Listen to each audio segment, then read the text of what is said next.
It'll be one to go this time by. Coming to the green, buddy, coming to the green. Let's go get him. Go, go, go, take, go, go, go, go. Get your motor running. Head out on the highway. Okay, now we'll go to David, Jenna, and then Ed. For Jimmie and Chad, I guess. Rick, you can answer it if you want to. By the way, sorry, David, pull the Charlotte Observer. I had this protocol and all that. Listening to you guys pretty much all day, the word I would use was there was almost a serenity about the way you guys approached this race. And maybe that was the big lead, and maybe that was having been here before. But there was very little, and you mentioned in victory lane about as soon as the first lap you knew you had a car that was in the ballpark.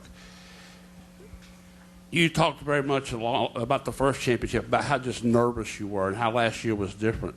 This is like a third different iteration of your team and your championship. Was it just a calmness about you all day that I heard? Is that how you felt about it? Yeah, I mean, I really did. Experience helped me with this. The points lead certainly helped. And knowing after yesterday's practice and how good of a car we had helped as well. And I fell into the experience role and helped me sleep last night, helped me focus on the right things today and not stress about things I couldn't control. And I wouldn't have been able to overcome those fears if I hadn't been through it before. And so all three of those things really, really did help and made a difference. And that's the most comfortable I've been in the car, and here at Homestead racing for a championship, and the most competitive I think we've been. And a lot of it has to do with that comfort that came with the experience and the points lead and all that stuff. Phoenix, I mean, even Chad was telling me this last week that like the first pit stop or two, he could still hear in my voice because he knows me so well. He knew I was still wound up and worried because we had a tough Saturday and came off a tough weekend at Texas. So this week it's been good. I mean, qualifying wasn't fun, and the one bad lap we ran all weekend happened to be in qualifying, and we got into practice yesterday and we knew we were going to be good. And what would keep us from winning this would be things out of our control, and experience helped us not worry about that stuff. Okay, we'll go Jenna, Ed, and then we'll go upstairs to Mike Hembry. Go ahead. Jennifer, AP, I guess my question's for Chad and Jimmie. Last year, you'd barely crossed the finish line, and Chad's notes flew away, and he scrambled to get them, and he didn't want them to get in anybody's hands because he was already thinking about this third championship. And I don't think anyone doubted that he probably was going to go to work on like Tuesday and start getting ready. Now that you've got three, do you start? Are you already thinking record-breaking fourth? Or how much time do you take to enjoy this one? Because Chad probably wants to go to work tonight. Yeah, we won 4. Why not? I mean, that's why we're here. We think that with the team that we've got, the resources that we've got with Hendrick Motorsports and Chevrolet behind us, that we can definitely go and bid for 4 championships in a row. And that's, I mean, why wouldn't we? Give me a reason why not to. And I think that's the mentality that we've got to do. We've got to have. We're very fortunate to have a group of people at Hendrick Motorsports that all they want to do is win races. And it's very difficult for people to understand. We don't have a lot of 9-to-5ers or 7:30 to 4:30ers. We don't have people like that. We've got people that do what it takes to try to win races and try to win championships. And that's what we want to do. To get 4 championships in a row, you have to get 3. And we're very fortunate to get 3. And I think that if we buckle down and we do what we need to do, that we can be in contention for our 4th championship next year. And if that means I have to get up at 8 o'clock tomorrow morning and go to work to do it, I'll do it. Just out of that, I think from a driver's standpoint, I could go race again next week and start the season and go for 4. From their standpoint, these guys need a break. I think every team out there, the guys work to the bone, and I can speak on our team's behalf. I mean, they've tested and have worked so much that they need some time off to recharge. But it's on our minds. It's what. It's not that we're chasing a number. We just know what we're capable of. And this year we did a good job and we got it done. And I think we look back on the chase and say, there are tracks and weekends that we didn't get all that we could. And that's more of what's left behind in us, is that we know we can do better. And it's that search for trying to be the best we can more than it is a number and that kind of thing. So. Okay, we'll go Ed Hinton, and then we'll go to the press box for Mike Hembrick. Go ahead. Ed Hinton, ESPN.com. Jenna beat me to 4, so I'll try to expand on that.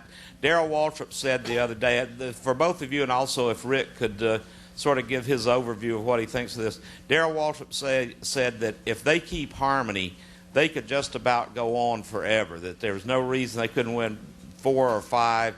And Darrell compared it sort of like a rock band situation where if one guy decides to go out on his own and be a star, that's the only way things like this are broken up.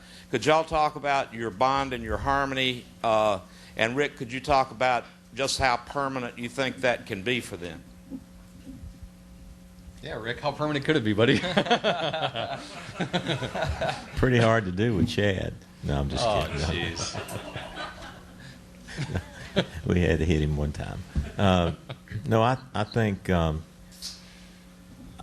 know how bad both of these guys want it, and I know what they go through when I watch them in comparison to other drivers and crew chiefs. And I've never seen anyone in my 25 years that are willing to sacrifice any more or as much as they have just because they want it so bad. And usually, sometimes when guys get it one time or twice, they maybe back off a little bit. They've gotten there, and this just makes these guys even hungrier. So, and the chemistry between them and the respect they have, I think I don't see them.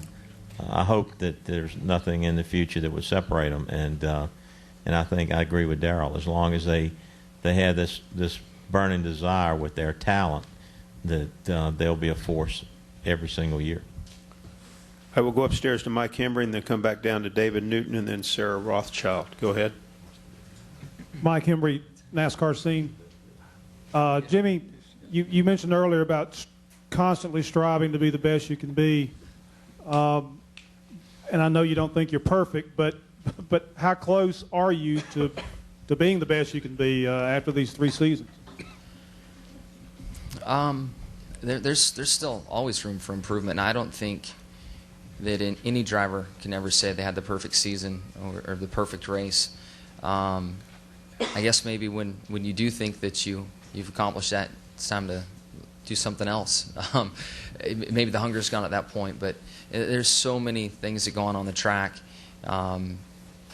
so many adjustments that we have with the car, so many directions based on comments and my emotions and the way I drive the car, how it steers Chad and the guys and what they start developing and working on. And it's always a moving target. New tires, new cars, new tracks, no testing.